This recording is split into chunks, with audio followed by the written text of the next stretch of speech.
Pronto, estamos ao vivo. Boa noite, pessoal. Estamos aqui mais uma vez para o nosso encontro desse curso maravilhoso, curso básico de política, aprendendo muito, recebendo também muitas perguntas e comentários das pessoas em relação à importância desse curso. Então, você que já vem com a gente, você que está ouvindo pela primeira vez, pode assistir aos outros indo no canal, tá? No meu canal no YouTube, vocês podem, Isabel Guimarães, buscar lá curso básico de política, que vocês vão encontrar os outros módulos dos outros encontros, se é a primeira vez que você está assistindo. Boa noite, professor Márcio Carvalho. Boa noite, boa noite. Que bom tê-lo aqui nessa disponibilidade, né, de estar trazendo esses conhecimentos tão fundamentais, tão importantes para todos nós. Então, nós temos, desde o encontro passado, algumas perguntas, né, que as pessoas têm feito. Então, eu lhe passo a palavra para que a gente possa estar respondendo essas perguntas. Pois é, eu acho que uma das coisas mais legais aí para a gente fazer essa interação. Então, primeiro, antes de passar para as perguntas, eu queria pedir para você, se você pudesse colocar no comentário aí o endereço das questões que a gente está colocando para cada aula. E, na verdade, pedir desculpas, porque eu deixei esse formulário com as questões ocultas da segunda e terceira aula. Foi baberagem minha. Então, quem entrou estava vendo só as questões da primeira. Então, agora eu já liberei tudo, inclusive as questões do que a gente pode... do que a gente vai falar hoje, né? Eu não estou conseguindo, o que eu não estou conseguindo é compartilhar na minha rede o seu link.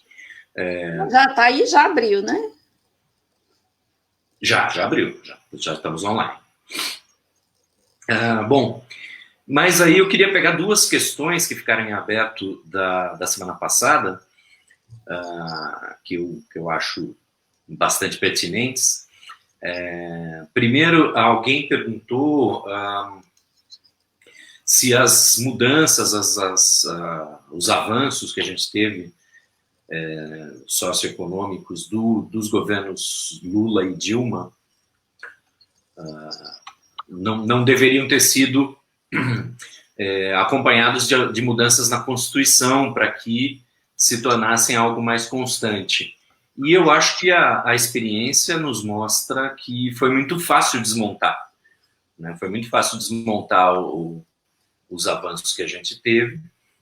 O segundo governo Dilma já começou um governo retrocedendo um pouco nesses avanços, e depois, durante o período Temer, foi muito, muito simples mudar o que já estava ali. Mas, na verdade, a gente tem que lembrar também que Lula saiu com uma aprovação muito alta, mas a gente tem que lembrar que a lua de mel dele com o Congresso não foi tão longa. É só a gente lembrar que depois da aprovação da reforma da Previdência que Lula fez, que motivou inclusive o surgimento do PSOL, né? O PSOL surge de dissidentes do PT que não concordavam com... Desculpa. Pronto, consegui compartilhar. Que não concordavam com a reforma. A partir daí o Congresso não estava tão fortemente do lado de Lula. Não sei se ele conseguiria fazer mudanças substanciais na Constituição. Esse é um ponto. Mensalão entra logo em seguida, e aí a situação legislativa é um pouco mais complicada. Mais do que isso, lembrar que no governo, quer dizer, o impeachment de Dilma já mostrou uma um Congresso que era contrário a ela, muito claramente, e Temer faz a PEC do fim do mundo, né? A emenda constitucional. PEC do fim do mundo. Que virou a emenda constitucional do teto de gastos, que, na verdade, a gente vai falar um pouco de Constituição hoje, e, na verdade, a PEC já descaracteriza muito a nossa Constituição, né? A famosa Constituição Cidadã, que prevê uma série de direitos, mas esses direitos não podem ser contemplados se você tem uma limitação de gastos, né? Como na emenda constitucional do teto.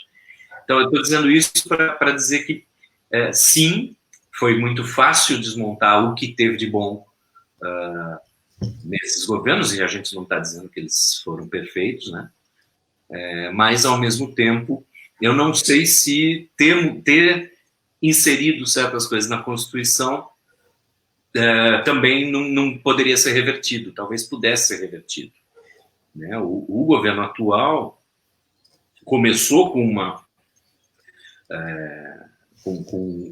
um apoio ali no Congresso.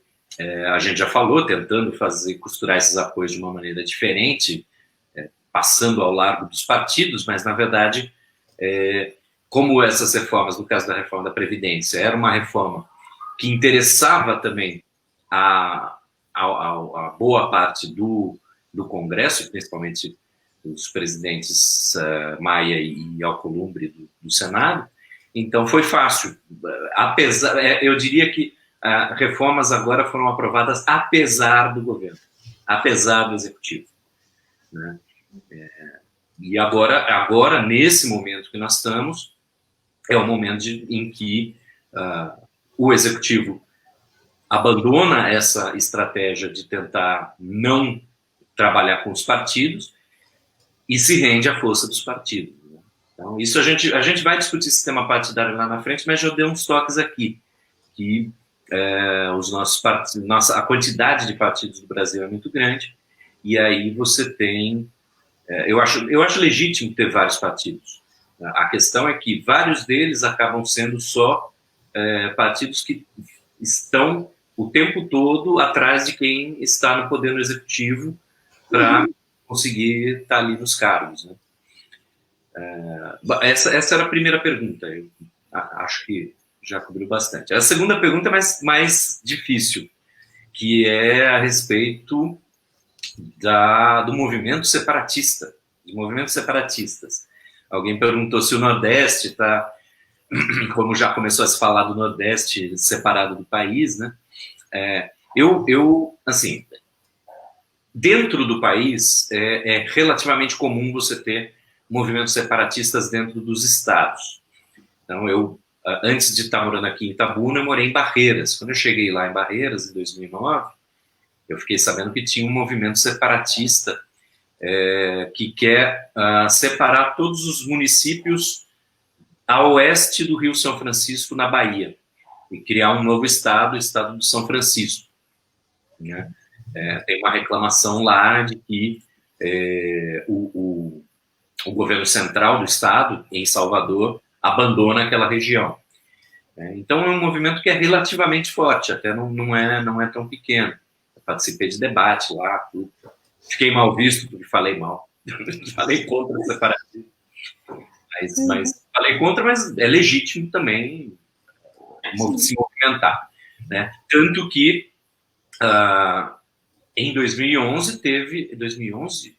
2016? Acho que não. No começo aqui dessa década, a gente teve um plebiscito para a separação do Pará, para divisão do Pará em 3 estados, né? E foi feito o plebiscito no estado. A Constituição, isso chegou aí para o Supremo disse o seguinte: não pode ser só as pessoas da região que votam, tem que ser as pessoas do estado todo. Então, a separação em mais 2 territórios, o desmembramento do Pará em 3 territórios, não foi aprovado. 2/3 da população não quis. No caso de uma separação do país, eu não vejo forma legal disso acontecer dentro da Constituição. Porque o primeiro artigo da Constituição, né, já diz que a República Federativa do Brasil é composta pela união indissolúvel de estados, municípios e Distrito Federal. Então, se a gente vai dissolver essa união, é inconstitucional. É só, aí eu acredito que seja só via emenda constitucional, guerra civil. A gente falou na aula passada a respeito de nações, né? E como a gente existem estados que são multinacionais, ou binacionais, ou plurinacionais, e isso ajudaria. Esse tipo de coisa ajudaria. Se a gente tivesse no Nordeste uma cultura, fosse de uma etnia diferente, um povo diferente, como a gente citou, por exemplo, na Espanha, você tem os bascos, você tem os catalães. Catalães ou catalães? Agora eu me confundi. Na Inglaterra, a Inglaterra é aquela coisa pequenininha, mas você tem, se você lê lá a história, né, os povos originários ali eram celtas, bretões, os Cornish, e a gente hoje fala de cultura anglo-saxã, né? Quem são os anglos e os saxãos? São pessoas que viviam, povos que viviam no que hoje são França e Alemanha, que foram levados para a Inglaterra pelo exército, pelo Império Romano, como parte do seu exército. Quando o Império Romano sai, ficam os anglos e os saxões e dominam os bretões, os celtas, os Cornish. Então, nesses locais, seria mais simples você pensar numa separação. Olha, essa é a nossa terra, sempre foi. E vocês vieram depois. Nesse sentido, tem aquele medo que o pessoal conservador tem das nações indígenas, né? Porque quem efetivamente teria o direito de dizer nós somos o povo originário dessa terra e vocês que chegaram depois são os povos indígenas. Né? Verdade. Se tem alguém que pode dizer isso, são eles. Então, mas eu não vejo solução pacífica ou dentro da lei para uma separação. E também não vejo essa condição cultural tão diferente. Nós não somos tão marcadamente diferentes entre nós mesmos de região para região no Brasil. Tá? Muito bom. Agora, professor Márcio, a gente ouve muito falar o seguinte: o Estado é soberano. Né? O que realmente vem a ser soberania? Olha, soberano soberano mesmo que eu entendo é só o meu tricolor paulista, só o São Paulo Futebol Clube. Esse é soberano. Esse é o verdadeiro soberano. O que significa ser soberano? Não tem ninguém acima dele. Ninguém pode mandar nele. Esse também é o primeiro princípio que está nesse mesmo primeiro artigo da Constituição. Né? A República Federativa do Brasil é formada pela união indissolúvel de estados, municípios e Distrito Federal e segue as seguintes características, não lembro a palavra. A primeira é soberania. Nós somos um Estado soberano. Em tese, em tese não, como definição, isso significa que nenhum outro Estado é superior a nós. Nenhum outro Estado pode mandar em nós. Nenhuma outra organização, por exemplo, pode mandar em nós, no país. Só que como o João Ubaldo, e aí sempre lembrando que a gente está seguindo o texto do livro Política, Quem Manda, Como Manda, Por Que Manda, do João Ubaldo Ribeiro, como ele mesmo diz ali, nada é tão preto no branco. Né? Ninguém tem uma soberania absoluta ou infinita. Mesmo no momento em que a gente tinha a Guerra Fria, você tinha duas superpotências, quer dizer, existiam países satélites da União Soviética, nós éramos países subsidiários dos Estados Unidos, então a nossa soberania não era plena, né, completa, mesmo União Soviética e Estados Unidos eram uma contraparte. Né? Nenhum deles tinha o poder de fazer algo, de fazer absolutamente o que quisesse. E a partir do momento, principalmente a partir do momento do pós-guerra, do pós-segunda guerra, quando surgem as organizações multilaterais, ONU, Organização das Nações Unidas, FMI, Fundo Monetário Internacional, Banco Mundial, OTAN, Organização Mundial de Saúde, Organização Mundial do Comércio, Organização Internacional do Trabalho, tudo isso são organizações supranacionais, acima dos países, dos estados, e que impedem, de uma certa maneira, que você tenha liberdade, que os estados tenham liberdade total para fazer o que quiserem. Né? Tem críticos conservadores que falam exatamente que essas organizações tiram a soberania do Estado. Isso é verdade, mas isso não é errado. Ser verdade não significa que os estados deveriam ter uma soberania absoluta. Se os estados tivessem uma soberania absoluta, a gente viveria num mundo de uma guerra de todos os estados contra todos os estados. Vocês já ouviram a frase guerra de todos contra todos? Ou o homem é o lobo do homem? Essas frases estão no livro O Leviatã, de Thomas Hobbes, que é um ótimo livro, em que ele fala um pouco... lembra, em outra aula a gente falou do ser humano numa sociedade mais horizontal, mais simples, e que depois vai se complexificando. Thomas Hobbes tem uma teoria daquilo ali, que ele chama estado de natureza, em que a gente... É um momento em que não há leis ainda, não há normas, e a gente vai falar sobre leis e normas agora, daqui a pouco.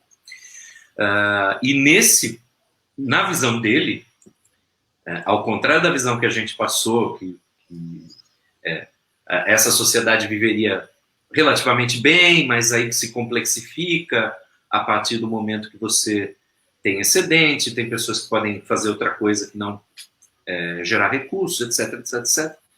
Na visão do Hobbes, não era assim. O ser humano vivia numa guerra constante de todos contra todos. Porque se não tem lei, e ele fala que não isso é interessante, muita gente fala que vai interpretar isso como Hobbes dizendo que o ser humano é mau por natureza. Ele não diz isso. Ele diz que o ser humano é racional por natureza. E se você não tem regras definidas, a coisa racional a se fazer é antes. A coisa racional a se fazer é demarcar o seu território antes. E todos fazendo o racional, isso gera uma guerra de todos contra todos. Por que eu fiz esse paralelo? Porque se todos os estados fossem absolutamente soberanos, o que significaria não haver regras para o funcionamento entre estados, é isso que aconteceria. A gente teria uma guerra de todos os estados contra todos os estados o tempo todo, se não houvesse essa regulação. E aí o mais forte certamente iria dominar os mais fracos. E o nome disso é guerra. Quer dizer, a gente teria uma guerra constante. Então, o primeiro ponto é esse: a soberania não é absoluta. Nem mesmo as potências mais fortes. Então, isso pensando para fora. Pensando para dentro, aonde está essa soberania? Dentro do Estado, dentro do país. Né? Quem que representa isso? Lá atrás, nos governos absolutistas, você tinha um rei absoluto. E esse rei... O Estado sou eu. O rei dizia, o Estado sou eu. O Estado sou eu, pronto. Tem um presidente nosso que disse que a Constituição sou eu. Pois é. Dias atrás, né? Tem isso também. Tem isso também, mas o que não é verdade, definitivamente. Quer dizer que eu sou a Constituição quer dizer que se eu falar algo, esse algo se torna correto, constitucional e legal imediatamente. Né? Essa coisa é complicada, não é tão boba quanto parece, porque por um bom tempo, nos Estados Unidos, por exemplo, tinha uma doutrina jurídica de que o que o presidente faz é correto. Então, isso foi até Nixon, ou talvez um pouco antes, né? Mas o fato é que com Nixon ficou claro que isso não pode ser aplicável. Né? O que o presidente faz é certo. Não é. Nem sempre, né? Nem sempre. Mas os Estados Unidos são um país que tinha um culto muito forte à figura do presidente. Né? Então, eu estou dizendo isso só porque às vezes a gente ouve uma fala dessa e fala, que bobagem, e não dá maior importância, mas esse tipo de coisa pode se tornar doutrina. Né? A gente espera que não, é óbvio. Com a Constituição atual isso não vale. A Constituição é que é ninguém pode ser a Constituição, basicamente. Né? O Supremo Tribunal Federal que é o guardião, em tese, da Constituição.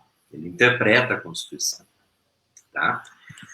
Então, mas de qualquer maneira, a figura do governante, às vezes, é vista como a figura de soberania.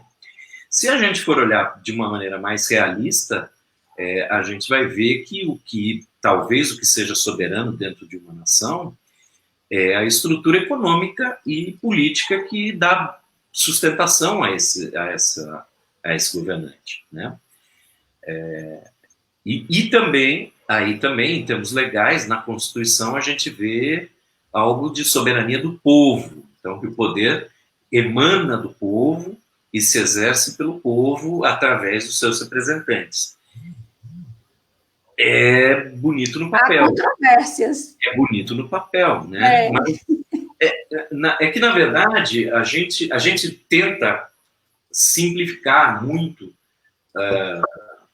os nossos pensamentos, o funcionamento da sociedade e tal.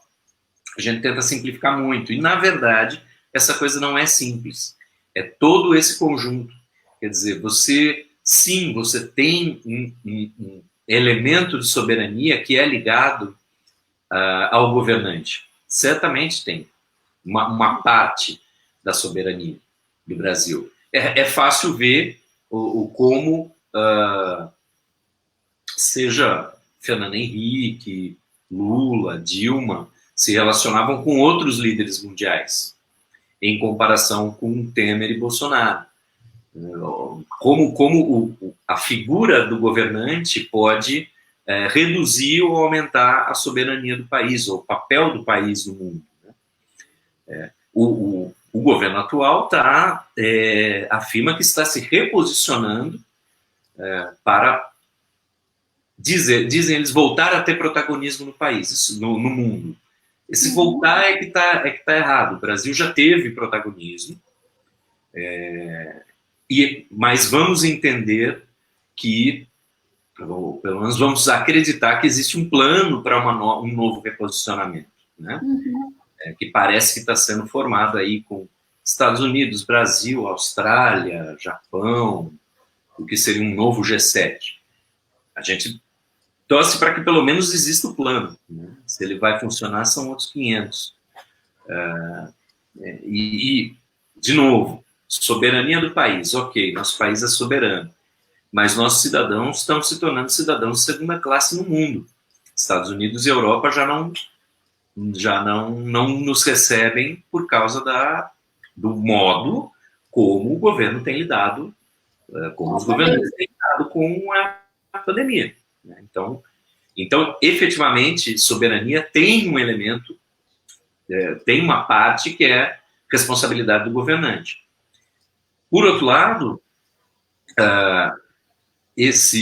o governo atual é pesadamente sustentado, suportado, tem suporte na classe econômica, né? Principalmente no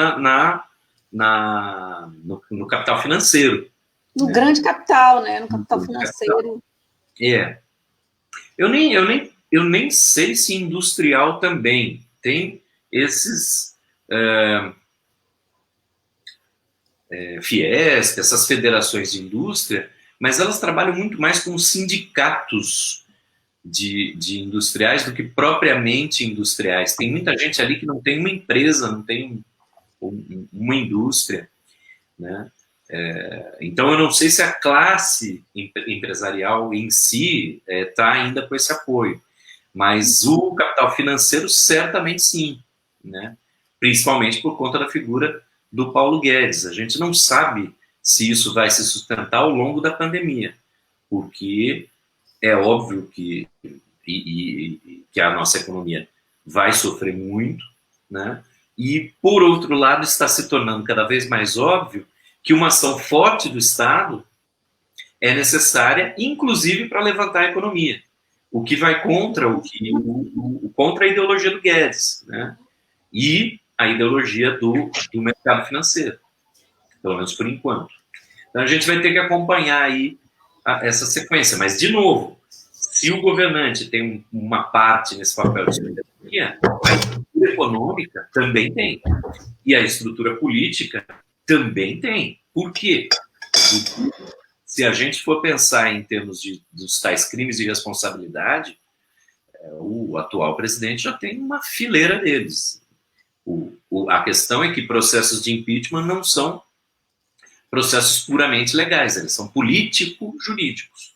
Sim, sem dúvida. E aí a parte política está mantendo. Então, olha só, a soberania do Estado tem o governante, tem o poder econômico, tem o poder político, e a gente não falou do povo, mas tem o povo também, sim, porque para você abrir processos de impeachment, por exemplo, você tem que ter, o presidente tem que estar com uma desaprovação gigantesca, tem que estar com uma aprovação baixíssima.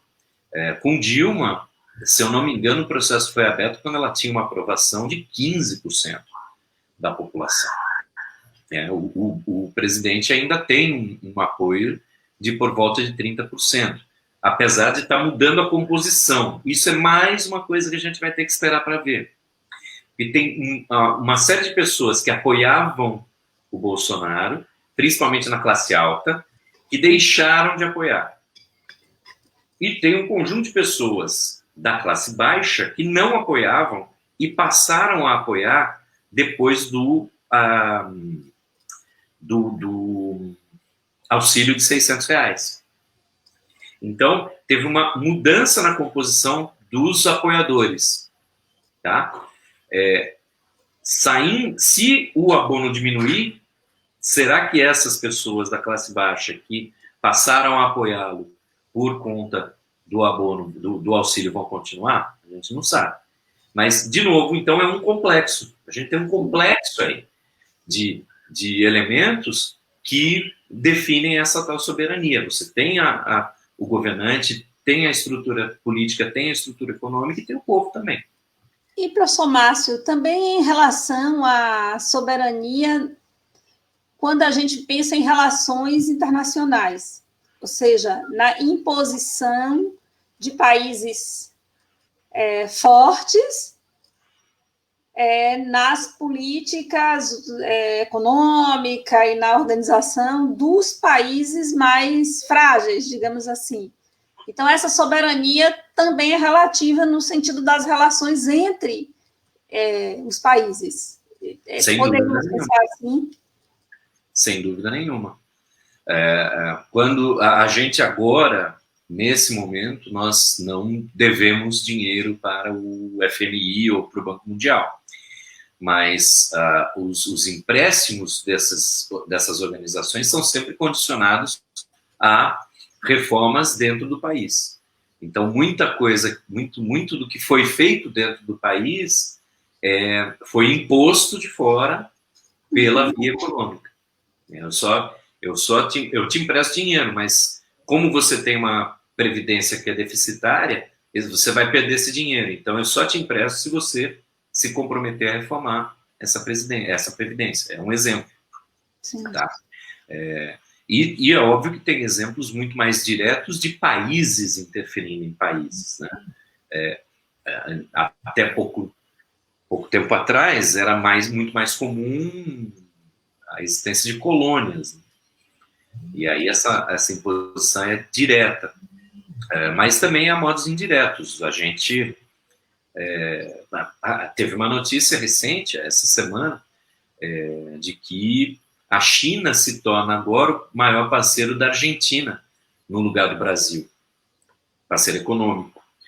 Quer dizer, isso, sem dúvida, é reflexo de como nós estamos tratando os nossos organismos multilaterais, né? O Mercosul, aqui, está sendo desdenhado, quando não atacado, pelo governo atual, ou pelo Ministério de Relações Exteriores atual, que quer criar, o que? Unasul, isso? Unasul, sim. Um novo tipo de organismo. Então, a se ver, né? A se ver o que vai dar. Mas você tem toda a razão. Estados interferem em estados, sim, sempre. Tá? Agora, eu acho que esse tema da soberania, a gente aborda, mas já abordou, mas eu acho que está faltando uma coisa que são as definições a respeito de violência, Estado e violência, que a gente já citou em aulas anteriores. E, na verdade, o que a gente tem é uma definição muito clássica de Max Weber, um sociólogo alemão.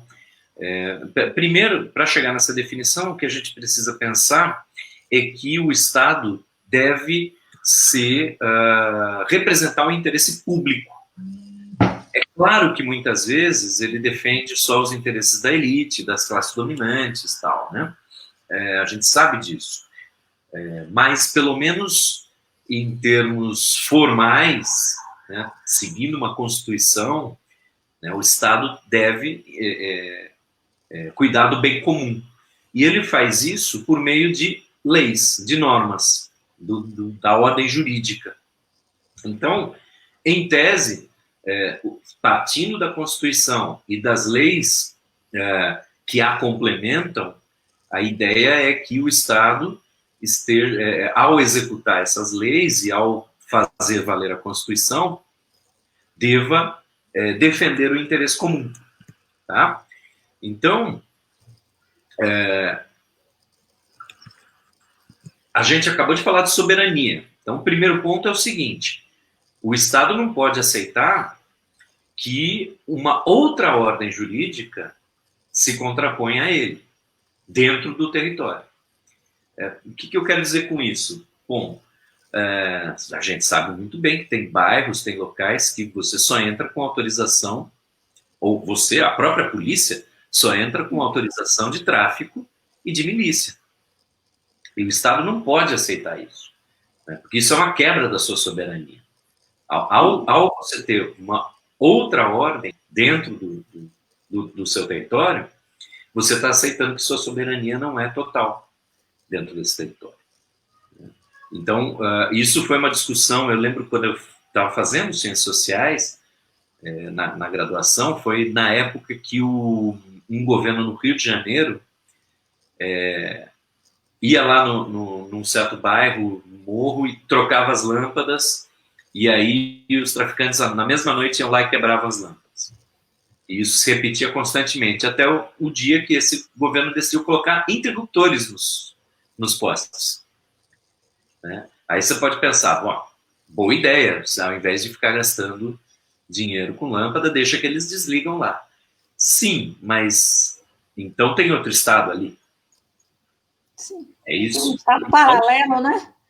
O nosso Estado está assumindo, está corroborando a existência de um Estado paralelo. Então, não e onde fica a soberania? Para onde vai a soberania? Quem é soberano ali naquele território? É complicado. Essa não é uma questão simples. Então, a gente, de uma forma ou de outra, a gente vê isso acontecer. E aí eu vou falar algumas coisas que podem ser até contraintuitivas, porque a gente sempre fala muito sobre a violência do Estado contra populações, contra negros, contra a periferia, etc. Então pode parecer contraintuitivo, mas o ponto é o seguinte: o Estado precisa ter o monopólio da ordem jurídica. Não pode haver ordens jurídicas diferentes dentro do mesmo território.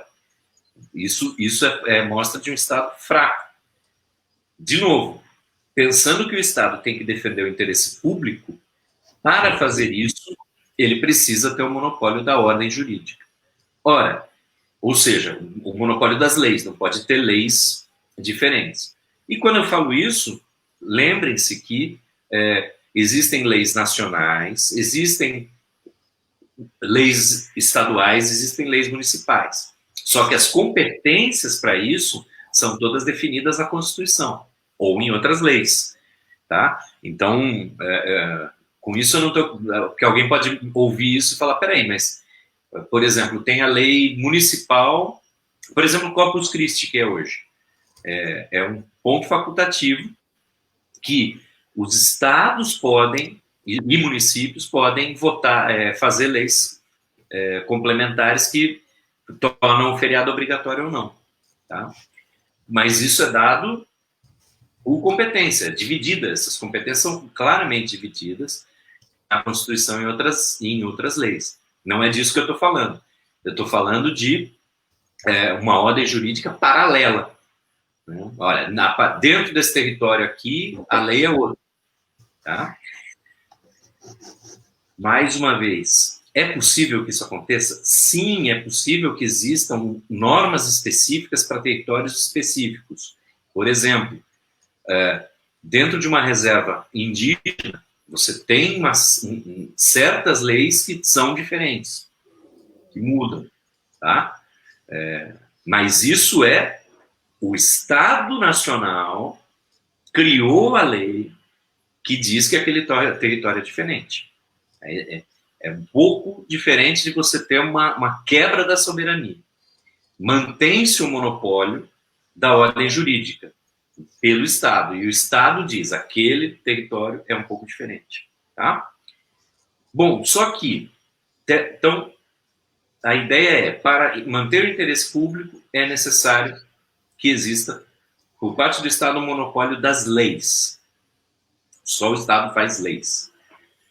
Agora, qualquer um de nós pode quebrar a lei. A gente pode fazer coisas que são ilegais. Sim. E nós vamos sofrer sanções. Agora, a pergunta é a seguinte: se eu faço aqui na minha casa algo ilegal e o meu vizinho vê, ele pode vir, entrar na minha casa e me punir? Mesmo que seja por lei. Em tese, não. Né? Em tese, não. Pois é. Você pode até ter um vizinho aí, filho do capiroto, que tente fazer a justiça com as próprias mãos, mas legalmente não pode. Exatamente. Ele próprio estará quebrando leis. Ordenamento jurídico, sim. Ordenamento jurídico, ao fazer isso. Mas o Estado pode. E o ponto é que só o Estado pode. Então, quando a gente fala que o Estado tem que ter o monopólio do ordenamento jurídico, a gente também está dizendo que o Estado é a instituição dentro de um território que tem um monopólio legítimo da violência. Uhum. Essa violência é a violência que é legitimada por nós para que o Estado faça. Então, quando a gente vai ler o John Locke no dois tratados sobre o governo civil, ele fala o seguinte, que lá no estado de natureza, naquela sociedade mais horizontal, em que todo mundo era igual, ao mesmo tempo que todo mundo era igual, todo mundo era juiz e executor. Uhum. E aí isso dá um problema, porque eu vou ter a tendência a punir de maneira mais forte alguém que agrediu, cometeu algum crime contra alguém próximo de mim. Então, na ideia de John Locke, o que a gente faz é um contrato social em que todos nós assinamos um contrato virtual dizendo: eu abro mão do meu poder de ser juiz e executor em nome do Estado. Mas eu só faço isso se você quiser também. Uhum. Então, todos nós, juntos, em tese, estamos vivendo sob um contrato E aí eu estou dentro do que a gente chama de contratualismo na filosofia política, né? Nós estamos dentro de um contrato em que nós abrimos mão de algum direito nosso para o Estado. Para Locke, a gente abre mão do direito de julgar e executar. E esse direito passa a ser do Estado. Para Thomas Hobbes, o direito a que a gente abre mão é o direito sobre todas as coisas. Lembra que eu disse que lá no Hobbes, quando os seres humanos estavam nesse estado de natureza em que não havia leis ainda, como não há lei, não há divisão dos objetos. Então, todo mundo tem direito sobre tudo. Basicamente, eu posso ir pegar uma fruta numa macieira. Eu posso. Cada um de nós poderia. Agora, só que isso dá problema. Vamos supor que nós dois moramos perto da macieira. E eu falo, não, essas maçãs aqui são minhas. Tem só 2 maçãs. Então, uma para mim e uma para minha esposa. E você quer uma. Quem resolve isso? Então, para Hobbes, a gente abre mão do direito sobre todas as coisas. Só que aí a gente passa o direito sobre todas as coisas para o Estado. Então, para Hobbes, o Estado é mais forte. Hobbes é um momento anterior a Locke, ele está defendendo o Estado absoluto, ele está defendendo mesmo o rei soberano absolutista, né? Locke já é o pai do liberalismo. Então, o Estado está aí para regular a sociedade, principalmente para julgar e executar. Mas, de qualquer maneira, tudo isso culmina no fato de que o Estado é essa instituição dentro de um território que tem um monopólio legítimo da violência. Se eu cometo certa violência, eu vou sofrer sanções, mas o Estado não. Eu não posso invadir sua casa, isso é contra a lei. Mas o Estado pode invadir sua casa em certas circunstâncias, também previstas em lei. Percebe?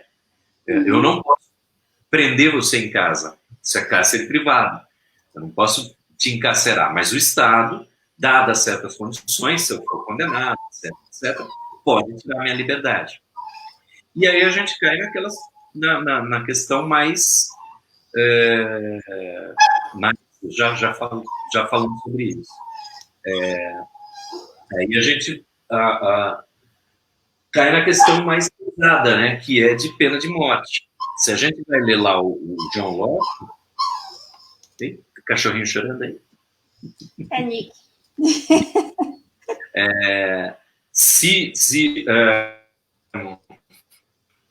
Nick. Natália, se não tem lei, predomina o mais forte, exatamente. E é por isso que tem... na verdade, Natália, vamos lembrar que você fez ciência política comigo. Vamos lembrar da leitura do Hobbes. Ele começa dizendo isso: se não tem lei, no estado de natureza, prevalece o mais forte. Só que ele também fala que ninguém é tão mais forte que os outros que 5 ou 6 não consigam derrubar ele fisicamente, e o ser humano é astuto. Então, também as pessoas podem se juntar e fazer um plano, sei lá, fazer uma armadilha para o mais forte, né? Então, na verdade, existe uma tendência à formação de grupos, né? Isso sim.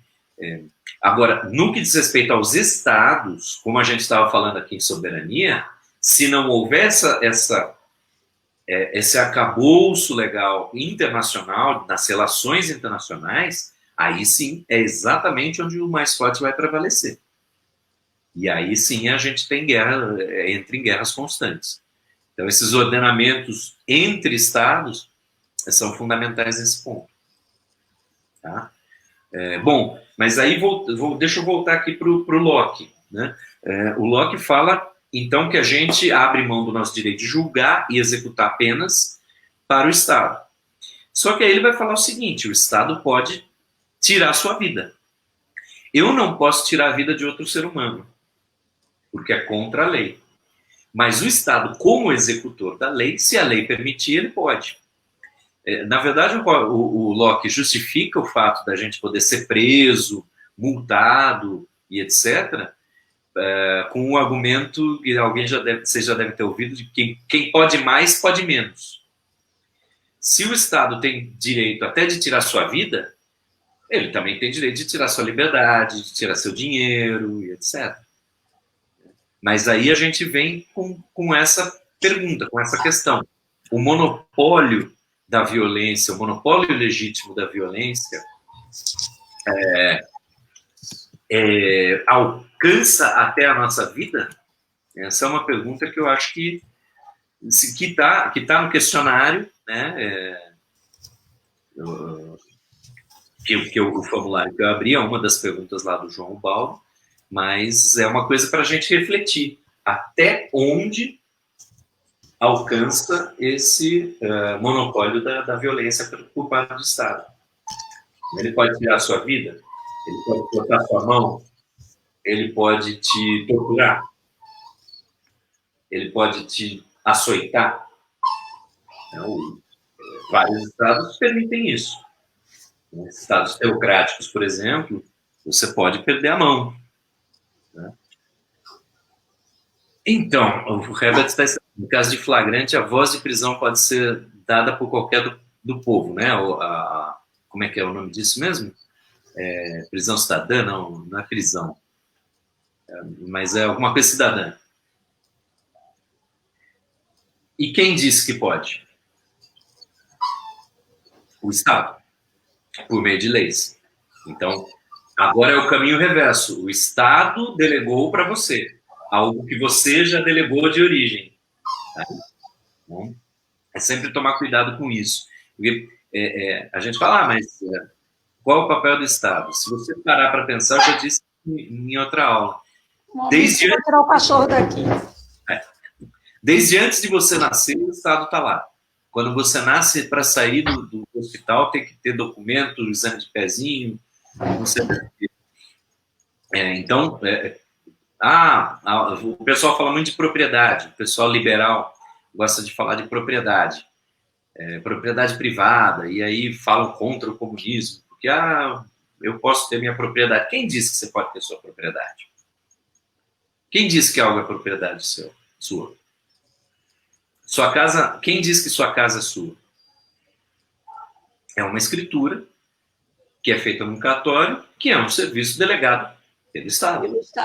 Então, é o Estado que diz que você tem propriedade. Professor Márcio, é sempre bom a gente estar voltando ao conceito de Estado, né? Porque tudo isso, para se compreender, a partir da compreensão lá daquela aula sobre Estado, né? Esse ordenamento jurídico, político, social, que normatiza, digamos assim, as relações. As relações sociais, exatamente. As relações sociais. Então, quando você diz que você pode ter a propriedade ou que a propriedade é sua, na verdade, você está inserido, né, no Estado, e é o Estado que legitima isso que você está dizendo. É isso aí, é isso mesmo. É isso mesmo.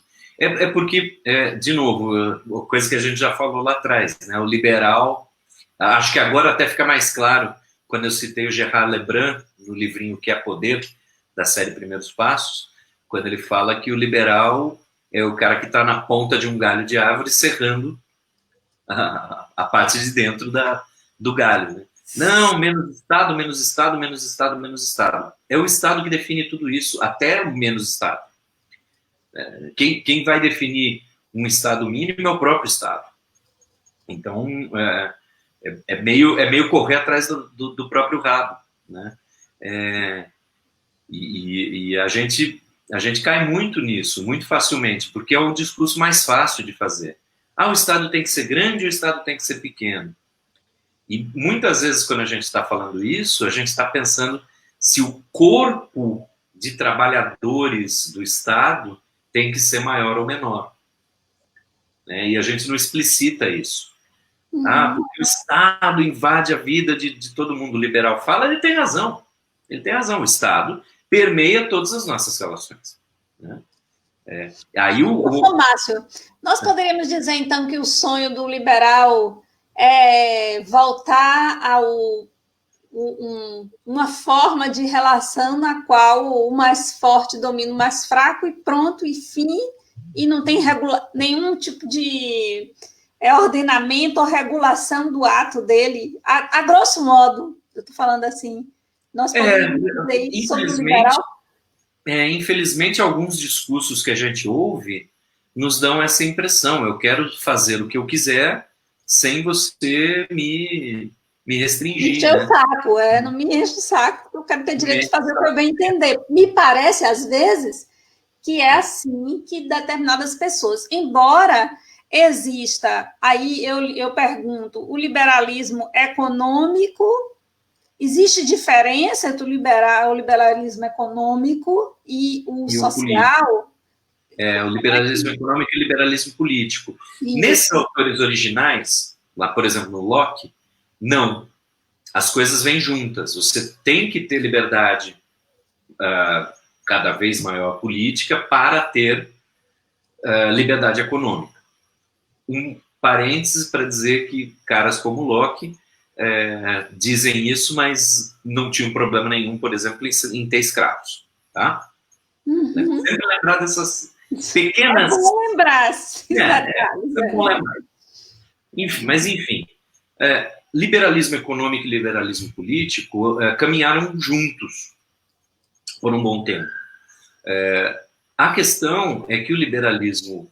a questão é que se criaram tantos mecanismos e principalmente desenvolvimentos tecnológicos que foi necessário você separar essas coisas. Porque foi necessário que o Estado passasse, principalmente a partir do século XIX, né, dos 1800 e tanto, quando a gente está lá no auge da Revolução Industrial, foi necessário que os trabalhadores lutassem e forçassem o Estado a aplicar certos constrangimentos.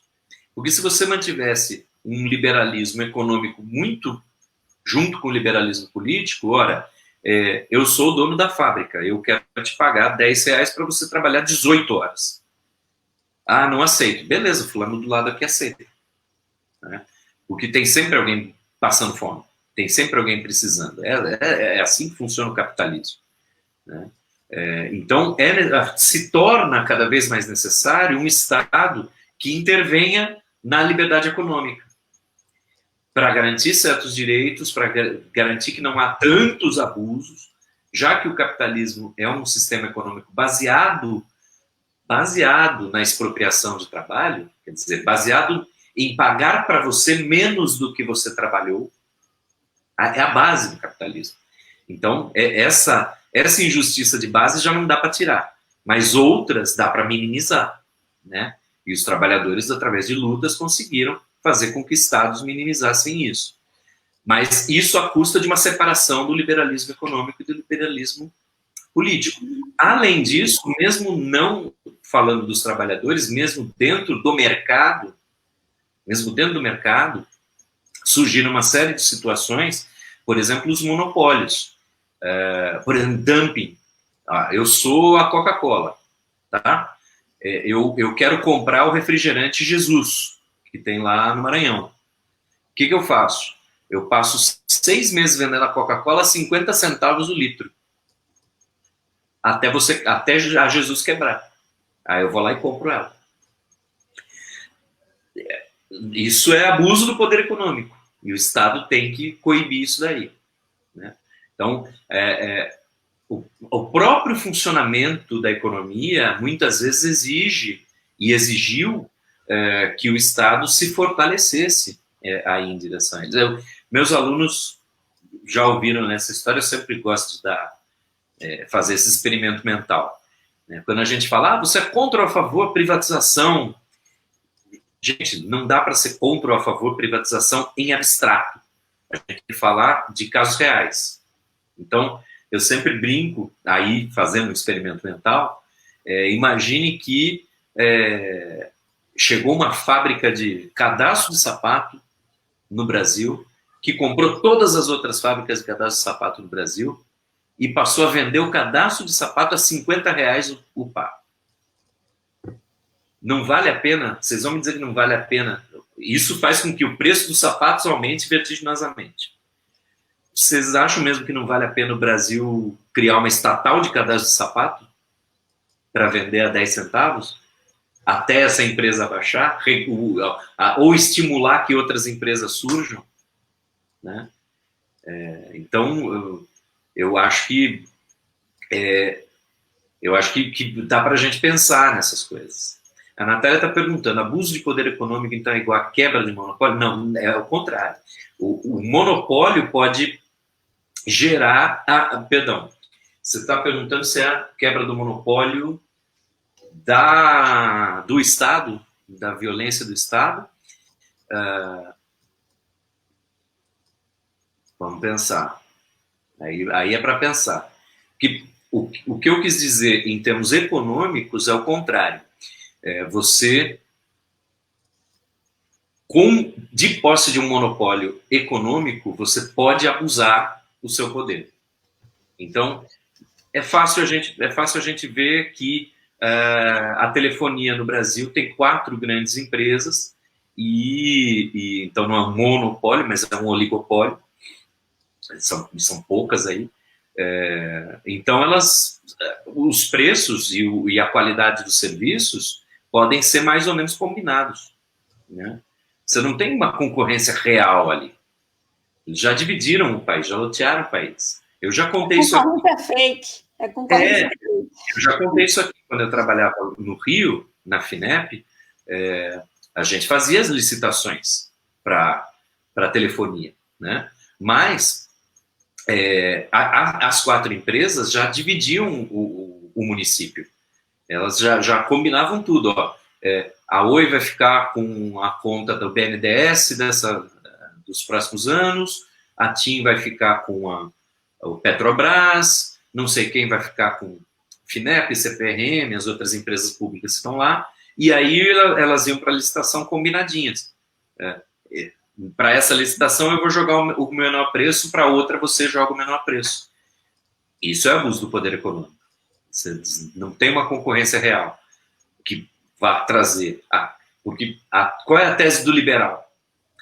Se o Estado sair do mercado, o mercado vai se autorregular, porque um vai lutar com o outro, vai tentar prestar o melhor serviço pelo menor preço, para conseguir mais clientes. Né? Só que isso é uma ilusão. Até por essas coisas que eu vim falando nos últimos minutos. O próprio desenvolvimento econômico gerou condições para surgimento de monopólios, etc, etc.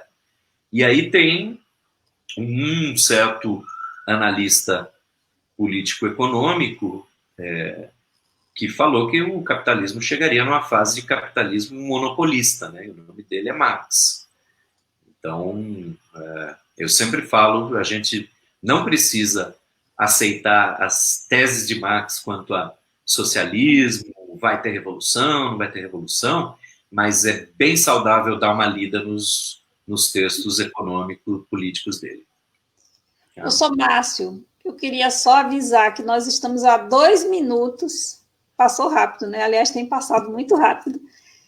Quando é legal, quando é divertido, quando é interessante, a gente nem sente o tempo passar.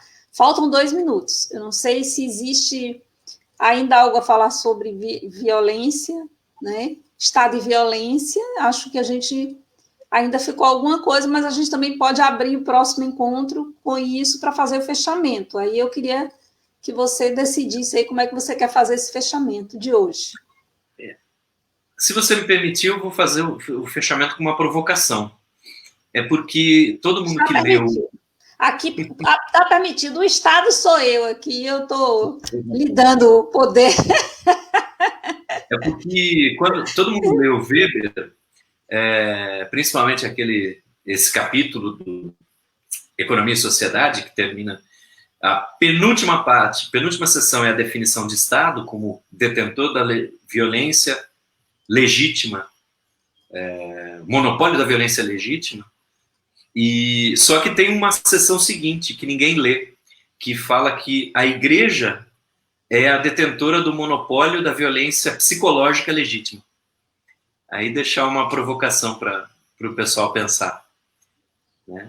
A igreja pode te condenar ao inferno, né? A igreja pode te dizer você está errado moralmente.